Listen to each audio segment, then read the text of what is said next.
Welcome back to another Micmac tabletop review. Today we'll be taking a look at the Makarov PM East Germany pistol chambered for the 9x18 9mm Makarov. This is the East German Makarov pistol, sometimes just called the Makarov or Makarov PM. It's chambered for the 9x18 9mm Makarov round. Makarov pistols were produced by Russia, China, and several Soviet bloc countries after World War II. But it is the East German Makarov pistols that are often considered superior to other Makarovs produced in the Soviet bloc during the Cold War. They are highly valued by collectors for their historical significance, representative design, and excellent build quality. While not everyone agrees, I've been told that if you're going to own a Makarov, this is the one, the East German Makarov PM.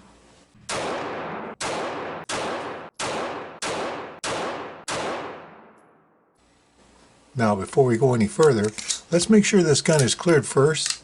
And by the way, if you enjoy this review, be sure to like, share, and subscribe. If you've watched many of my videos, you know that I like to collect clones of and pistols inspired by the famous Walther PP and PPK. I have acquired a few good and not so good what I call Walther wannabes over the years. Within that realm is a very special pistol, the Makarov. I'll get into more on the Makarov's origin and development later, but for now it suffices to say that the Makarov was based upon the proven Walther PP PPK series of pistols.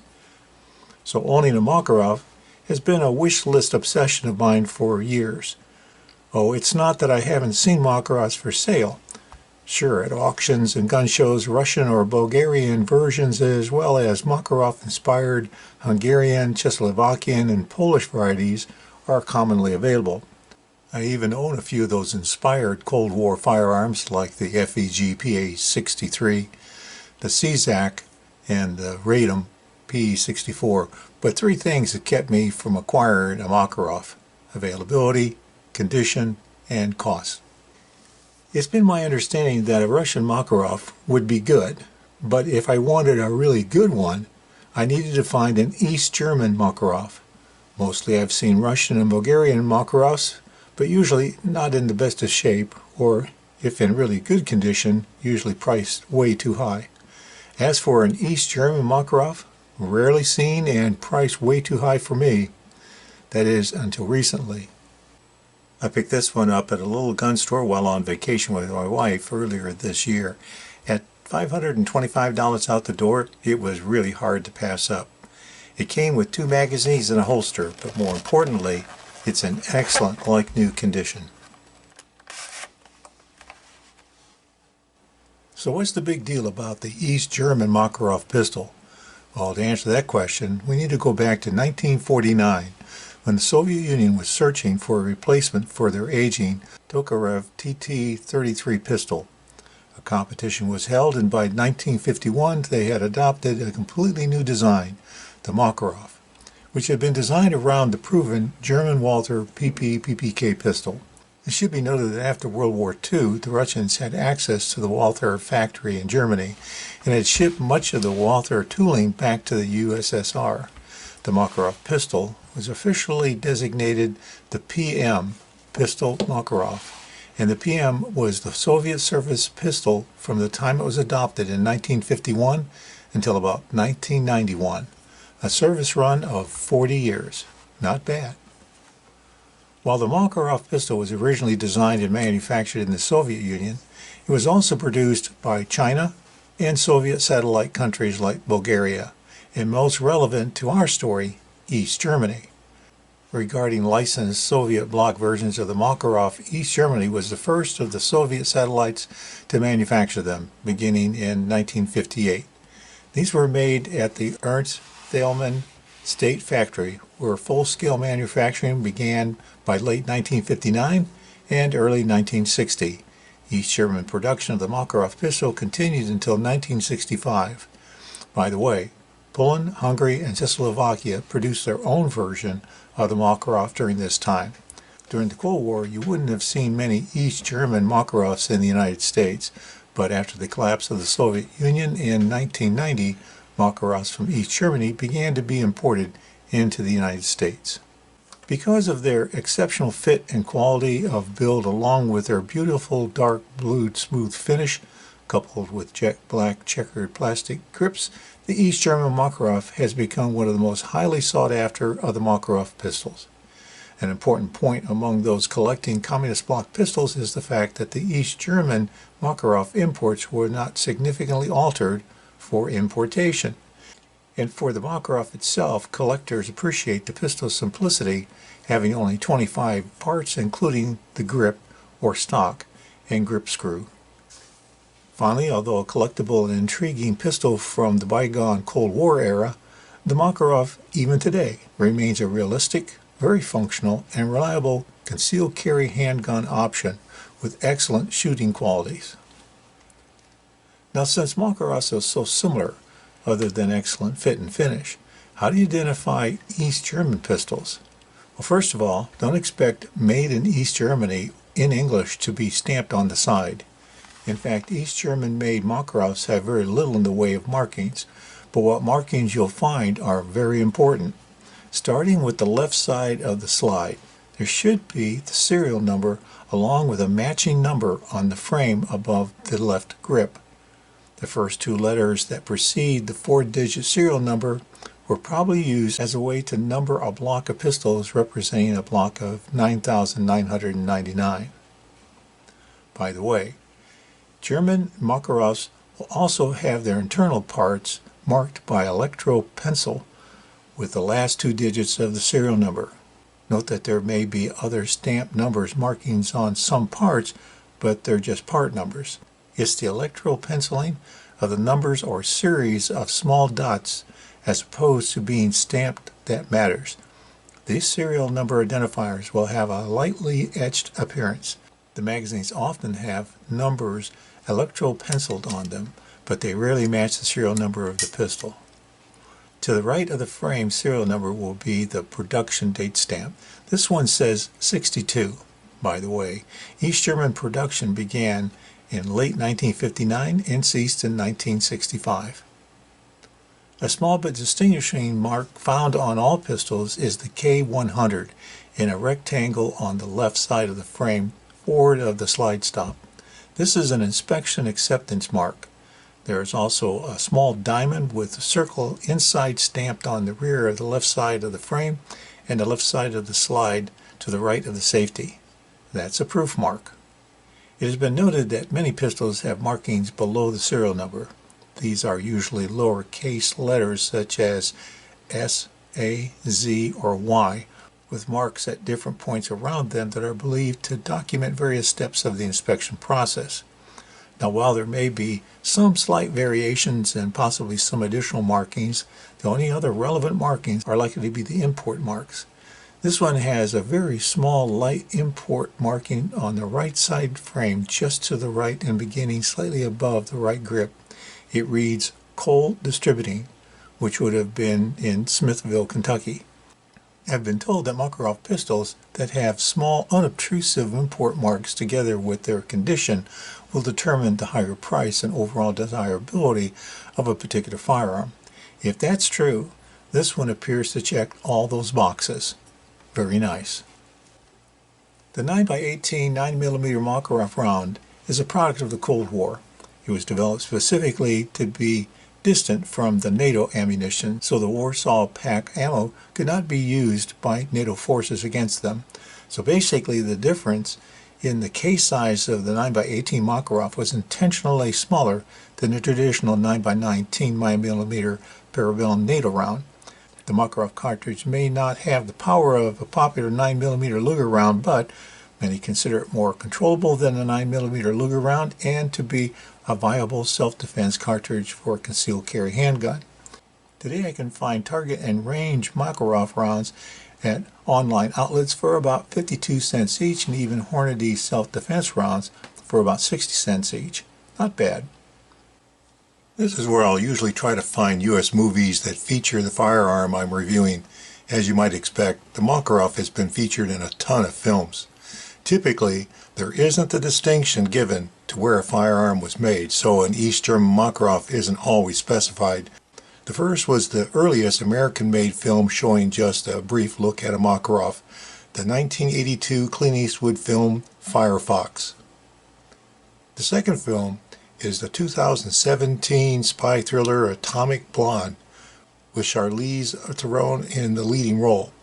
And the third film is one of my all-time favorites, the 2013 film Red 2, with Bruce Willis and Catherine Zeta-Jones, who is a Russian major general appropriately wielding a Makarov PM. This pistol was sold as new, but had only a holster and an additional magazine, no box or paperwork. While it indeed looked factory fresh, I wasn't convinced this pistol was actually new, with a 1962 production date and as a 1990s import firearm. However, I've been told that some importers would sell these East German Makarovs with nice boxes or cases. There were several importers to the United States, but the majority of East German Makarovs were imported by Century Arms. And Century Arms manufactured a colorful box for their pistols. Also, along with an extra magazine, holsters were the primary accessory for the East German Makarov. Several variations of leather holsters were made in brown, black, and white, used by the Army, police, and traffic police, respectively. They are of a basic utilitarian design, having a flap with a strap and stud closure, and a side pouch to hold a spare magazine. The East German Makarov is a double-action, single-action semi-automatic pistol of blowback design that has a magazine capacity of 8 rounds. Makarovs are chambered for the 9x18 9mm Makarov cartridge. You'll find the East German Makarov will have a very smooth appearance with a rich blue-black finish on the frame, slide, and many of the small parts. Most East German Makarovs will have a brown to plum colored safety, hammer, and extractor, although some may have a mottled brownish color due to their finishing being applied after they were hardened. The barrel is chrome lined. The hammer is exposed, the sights are blade front, notch rear, and larger than you might expect, and are not snag free in my opinion, having some sharp edges, but the rear sight is driftable. The barrel has 4 grooves with a right hand twist. The slide has 10 grooves on the left side and 17 on the right. I've been told that there are more serrations on the right side of the slide than the left to allow a surer grasp for a right-handed shooter chambering the round with the support hand. Most East German Makarovs have a one-piece stocker grip made of jet black colored plastic with fine checkering and fastened with 1 screw on the back strap. Some would have been outfitted with thumb rest grips. Some may have a type of frame lanyard. Oddly, the non-checkered finish areas on these grips have a molted look to them. That may have been on purpose, but it makes them look somewhat cheap and poorly molded, in my opinion. The 8-round magazine is open on both sides and is usually nicely blued and finished. The magazine follower has a protrusion that acts as a slide hold open. It can also be depressed to load the magazine more easily. The magazine release is a European heel type. There's a slide hold open lever here. The safety is also a decocker, down to fire. Moving the safety up while cocked will decock the hammer. By the way, this is the opposite of the Walther PP or PPK, so it feels a little awkward to me. There's machining on the top of the slide to reduce glare. The double action trigger pull is moderate at about 10 pounds. Single action trigger pull is at about 5 pounds. Trigger reset travel is reasonable at about 1/4 inch and crisp. Overall length is 6.3 inches. Barrel length is 3.8 inches. Weight is 26 ounces, 28.5 ounces fully loaded. Overall, this gun has a very nice feel to it. The grip stippling feels a little aggressive, but all the controls seem to be in the right place. Loading the magazine is made easier with the open sides. No problem loading 8 rounds. The magazine fits nicely in the well. Good solid click. Racking the slide has a medium stiffness. The slide serrations are very good. I like the slide release, solid feel to it. Very smooth action overall. The decocker is a little stiff and the hammer drop is a little harsh. In double action mode, the trigger pull is long, maybe 3/4 of an inch, and there's a rolling off toward the end, maybe 10 pounds pull. In single action mode, take up is about 3/8 of an inch with about a 5-pound pull to the wall. The reset is maybe 3/8 of an inch. Very good in my opinion. The trigger hammer action seems to have a slight rebound to it, but overall the gun has a smooth feel and function. Feels like good quality.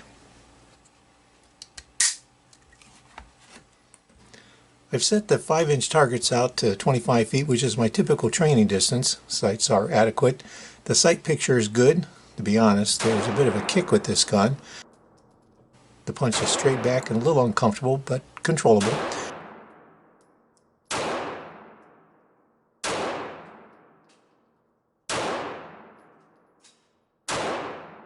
Centering looks okay. Let's try something a little more challenging.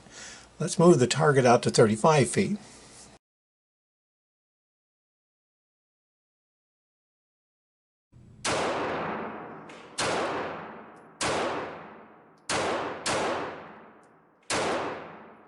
Okay, my shot spread out a bit on this 5-inch target, but I think I did pretty well. All my shots would have been on center mass. This is a very nice gun. Seems to point naturally, feels good in the hand. With practice, I think I could easily improve my accuracy. The main cons you'll hear about the Makarovs in general are the small sights, heel-placed magazine release, limited capacity, and underpowered cartridge. Not that long ago, I also heard complaints that the Makarov 9x18 9mm rounds were hard to find and expensive if you did. That's not as much a problem today, although Makarov rounds will still cost 2 to 3 times that of a 9x19 9mm parabellum round. Another notable con is the Makarov's recoil. Better than my Hungarian PA63, which is better than my Polish P64 or Czak, but still somewhat harsh. Of course, unless you're shooting off a couple hundred rounds at the range, the Makarov's recoil is tolerable enough. I only shot about 4 magazines of ammo during my field testing of this Makarov, and while I found it to be somewhat uncomfortable, I wouldn't hesitate to carry one for self-defense. Yeah, the sights are a bit small, but I think they're adequate. I'm even okay with the magazine heel release, although it slows me down on mag changes. But for me, I found the reverse operation of the decocker on this Makarov to be awkward. I've carried a Walther PPK for many years and more recently a SIG P232, so the Makarov's up to decock is counterintuitive for me. By the way, my SIG 232 also has a heel mag release. Oh yeah, one more thing. The Makarov safety decocker isn't smooth. Feels stiff in its action, feels harsh. It also has a sort of a hollow ringing sound to it. Not really a con, just a little odd. As for pros, the German Makarov is indeed nicely fitted and beautifully finished. Okay, the overall action is not as refined as my Walther PP, but while Russian and Bulgarian Makarovs I've seen in the past were typical Soviet tough as nails, rugged and serviceable pistol, this German Makarov is far superior in my opinion. The smooth machining and finishing give the German Makarov a more elegant feel and appearance. Yes, I could have picked up a Bulgarian Makarov a few months earlier for a lot less, and I know it's basically the same design, but the difference is quite noticeable.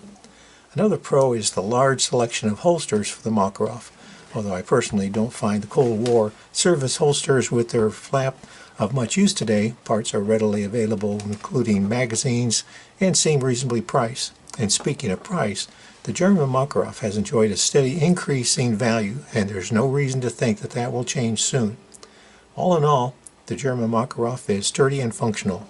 It was built to military standards, which means it's likely to be reliable, dependable, and accurate. Maintenance is easy, and remember that it's a double single-action pistol with safety decocker. In my opinion, it's actually quite a functional and practical pistol. But for me, one of the biggest pros of the German Makarov is that I seem to shoot it well. As I pointed out earlier, it points naturally. It feels good in the hand, and sights are small but good, and the trigger is very good.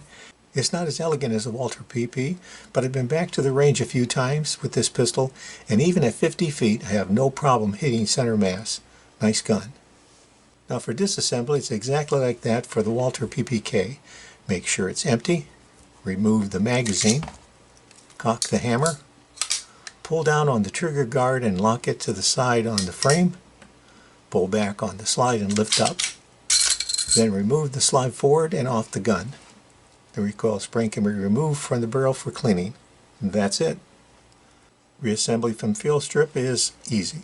If removed, return the recoil spring, smaller end first. Return the slide to the frame, bring it back and down, and release the trigger guard. Test for function and return the magazine. And that's it. As for price, 9 years ago the East German Makarov was valued at between $350 and $500. Today, according to TrueGunValue.com, the current average used price of specifically the East German Makarov pistol is about $650. Trade-in value is currently at $425. Now that being said, a search of actual sales over the past year appeared to suggest a range of about $600 to around $900. As you might guess, this wide range typically reflects overall condition and discrete markings. But regardless, there's no doubt the East German Makarov has certainly increased in value as a Cold War collectible. A Russian Makarov would be the next desirable find. If you come across a nice East German or Russian Makarov for about $550, that's probably a really good price in my opinion. And if it comes with an extra magazine and a holster, I'd even bump that up a little bit. East German Makarov magazines are available for about $35 each. An original East German black holster runs about $35. Now before we end today's video, I'd like to remind you, if you haven't already, be sure to like, share, and subscribe down below. And thanks for watching. To summarize, it's important to remember that just 30 years ago, Makarov pistols in general were not as abundant in the U.S. as they are today. As the Soviet service pistol for about 40 years, they were legendary, but you just didn't see them in the U.S. Even in the 90s, when they were being imported into the U.S., I considered a Russian Makarov pistol to be a rather exotic firearm. However, when it came down to it, the German Makarov run me over with its more refined function, fit, and finish. Makarov ammo isn't as easy to acquire as 9mm Luger or 380 ACP rounds, and it most certainly will be more expensive. But this German Makarov is one of the finest examples of the famous Cold War Soviet firearm. And while an excellent collector's piece, it's also quite functional. I'd have no hesitation carrying this one if it came down to it. So according to all I've found on the East German Makarov, I think I did pretty well with my purchase of this one. I know, given that I paid $500 for a nice but used Walther PP last year, to have paid $525 for this Makarov seems a bit high, but it is indeed in beautiful condition compared to what I've seen available at gun shows these past few years. I'm very happy with this one. Yes, operationally the Makarov may not be as smooth as the Walther PP, but I really like how this one feels in the hand. It's a little heavy, has limited capacity, and kicks a bit, but accuracy is very good, and even more importantly, I'm good with it. I'm glad I waited for an East German Makarov, and I'm glad I didn't let this one slip away. Any weapon you carry is better than the one you left at home. Thanks for watching. Hope you'll be back for my next tabletop review. Until next time, stay safe.